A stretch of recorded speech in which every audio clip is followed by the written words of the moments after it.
But this race politics goes right to the top. Now we've got Prince Harry, who once thought it was funny to dress like a Nazi, is now lecturing the rest of us about our racism. Apparently it's everywhere, Mark. I had no idea, just in the air, down the street, in the shops.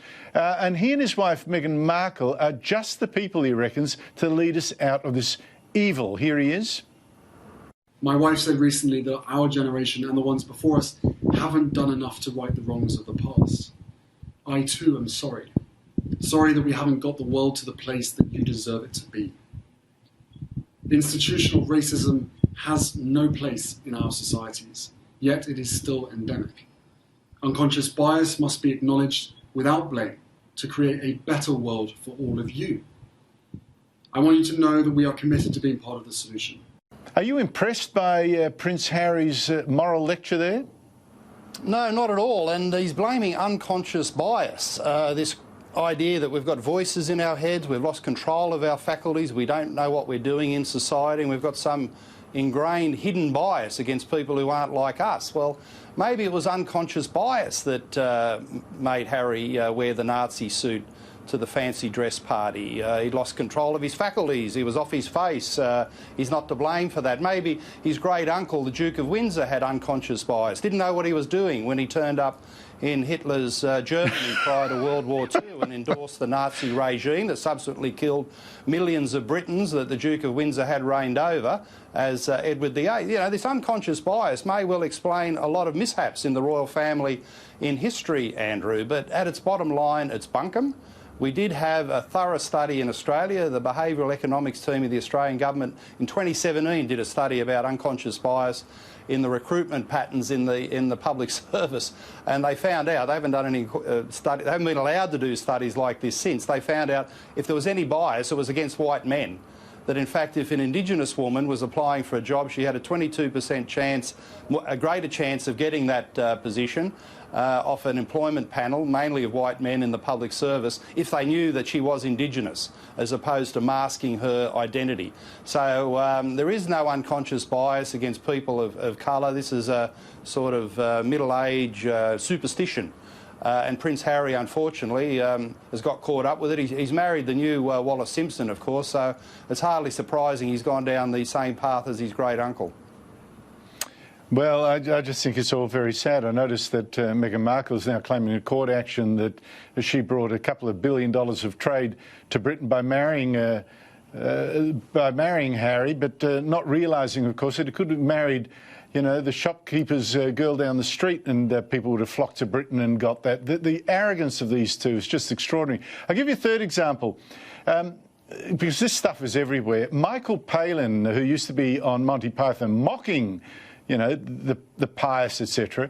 And he was proud to get one of Britain's top awards, the Order of St Michael and St George, but now he agrees, heavens, it is racist and the design should be changed. Now, this award used to show St Michael standing on the head of Satan, then pictured as a black man. In 2011, the design was changed to make Satan a white man.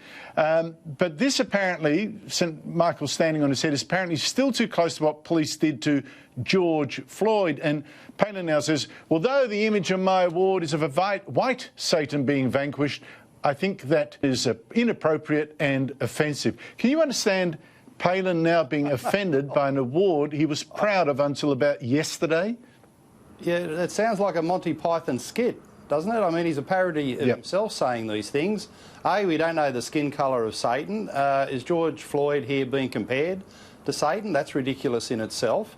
Palin has got an award where the Satan in question, everyone should hate Satan, he's no good, he's the devil, and someone's treading on his head. That's not a bad thing, but Palin's depiction of Satan has got light skin. Isn't that what these lefties want?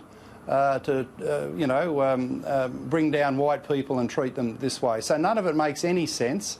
Poor old Palin should catch up with his mate John Cleese, his old mate John Cleese, who, you know, quite rightly has said all of this is nonsense, it's rubbish, getting rid of the don't mention the war, Faulty Towers skit is just ridiculous. And John Cleese points out that just because you have a joke about something or even take something seriously doesn't mean you hate people.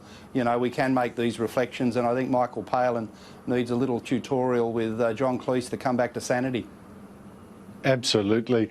Before we go, Mark, the by-election for the Labor-held seat of EDEN-MONARO, this is going to be held on Saturday. Now, it was notable that Simon Crean, when he lost the by-election, but then to the Greens, not to government, his leadership was fatally weakened, and eventually, a bit down the track, you took over.